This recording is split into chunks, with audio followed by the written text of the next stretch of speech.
Hi everyone, hope you're having a great day. It's nice and sunny out in Baltimore, so I'm in a great mood.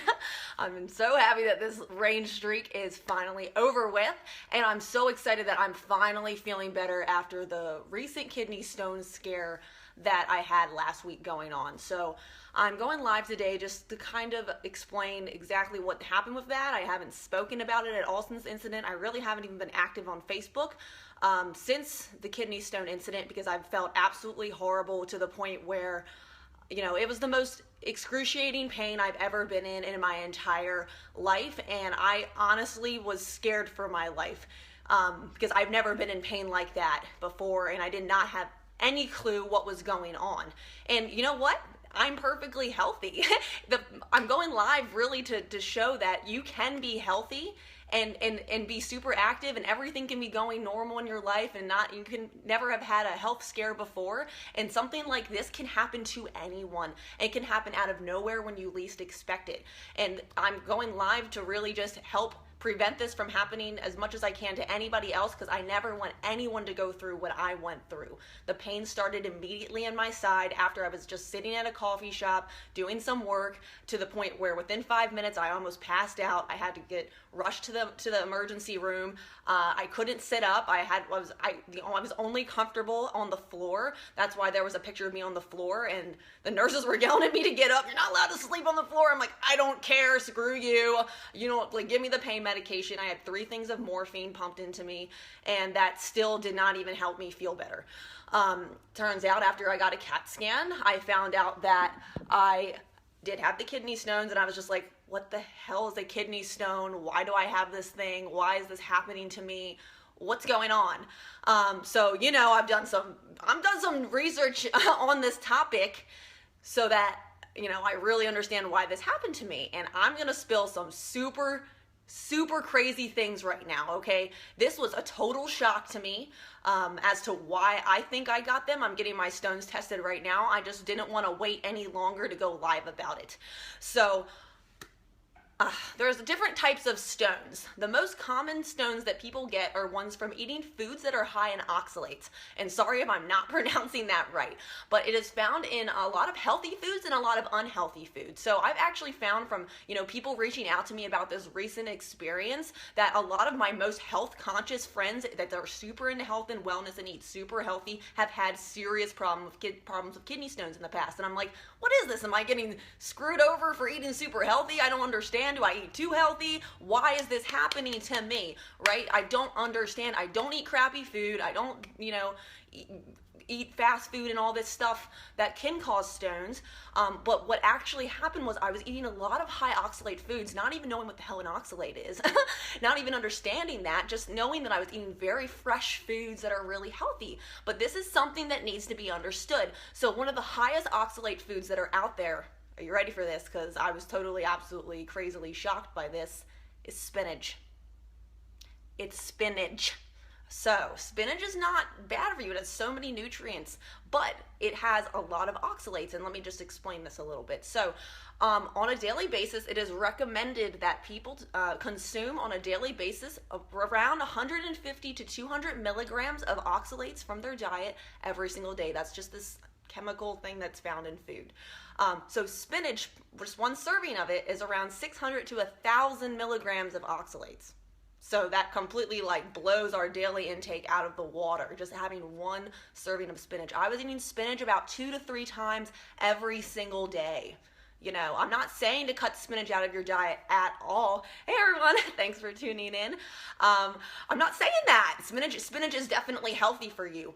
But I am saying that maybe, if you're eating a lot of spinach, you need to maybe back off a little bit and start mixing in other greens like arugula. Kale was lower on the scale. Romaine lettuce is actually great for you and full of vitamin A and K. That's something that I've switched to. Okay, and I used to put spinach, Matt, in my shakes every single day. What you can also do, if you still want to continue to eat that spinach, I'm not saying cutting it out, I'm just saying maybe cut back. If you eat it as frequently as I did, which was 3 times a day, you can saute the spinach a little bit or boil it, and that's going to take a lot of those oxalates out. Boiling food in general will reduce, it has been scientifically proven to reduce the amount of oxalates that are in food. So do not just cut these things out of your diet. You know, I don't believe in cutting that kind of stuff out unless it's absolutely necessary. I think reducing it, and as I preach in my book, and I preach to all my clients and everything about everything related to nutrition, everything in moderation.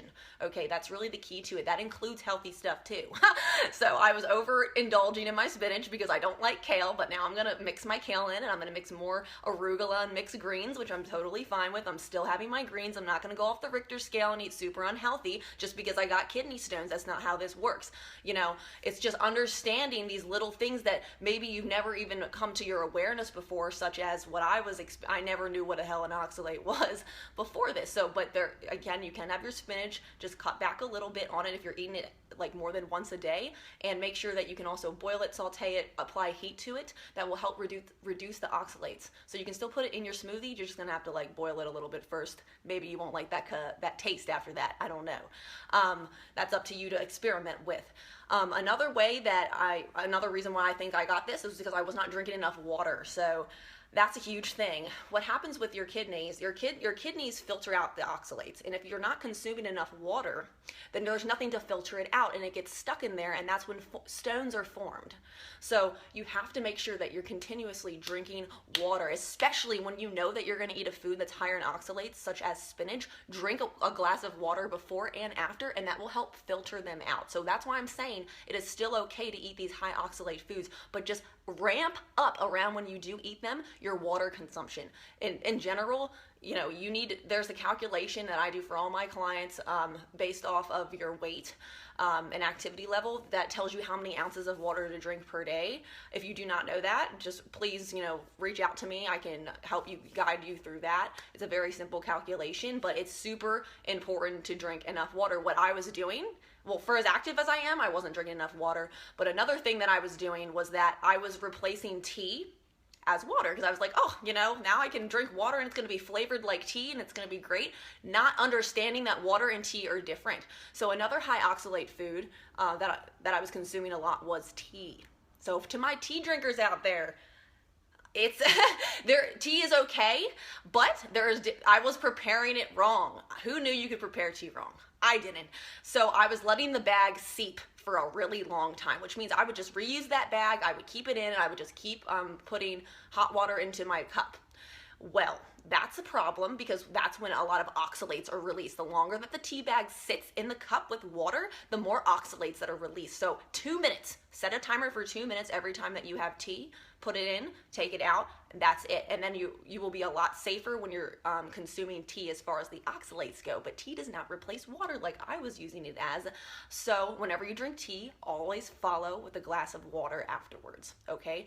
That it's crazy. I was drinking 4 to 5 teas a day. I'm totally cutting back. I'm switching to coffee. Coffee actually doesn't have oxalates. I thought I was doing better by not drinking coffee. I don't drink coffee, and I'm just kind of going off of all caffeine in general. Unless I really feel that I need to pick me up that day, I will grab 1 cup of coffee. That's it. I'm personally, just because I'm at a high risk now of getting stones again within the next 5 years, tea is something I probably will enjoy maybe once a week. I'm not saying that you have to completely cut back on it, but do not leave the tea bag in there for more than 2 minutes, and also follow before and after with a glass of water. This tea in general, as far as the oxalates go, I'm referring to black tea. That is really what the higher oxalate tea is. If you're drinking green tea, they recommend that that's okay, that's safe, that's a lot better. So when I do drink tea, I'm also just gonna switch to more of a green tea. I don't think it tastes as good. I know it's better for you, but I'm not getting these things again. So this stuff was like super shocking and surprising to me. I had no clue that all these foods that I was eating, like I thought I was doing all the right things, you know, I was just over consuming too much of the right things. So it's more of, you know, just balancing it out. I'm not gonna, you know, have these repetitive things every single day in my diet. Another really surprising high oxalate food is nuts.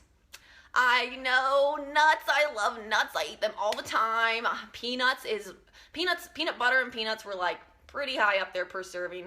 It's around 200 to 300 milligrams just for 1 serving of peanuts.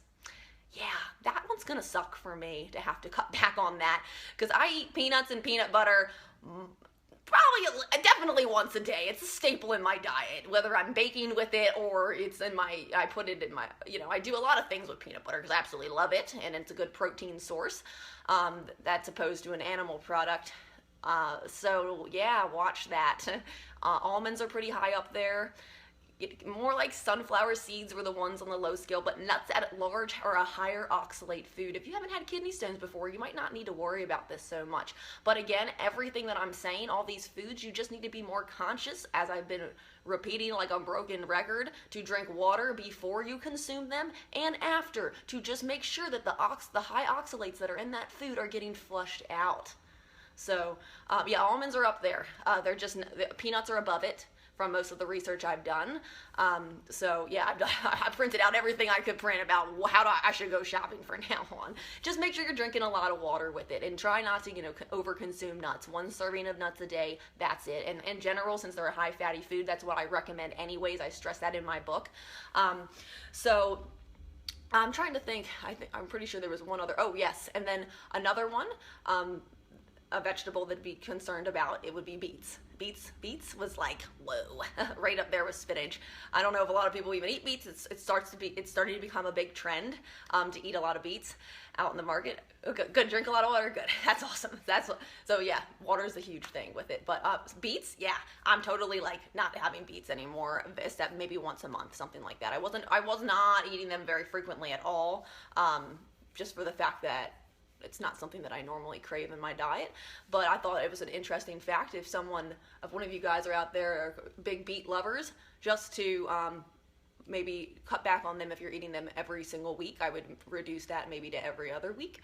And one other little tip that you can do if you're having a high oxalate food, right? Anything that I've listed, any of these items, okay? I'm just listing the big ones. I'm listing the ones that are most frequently eaten.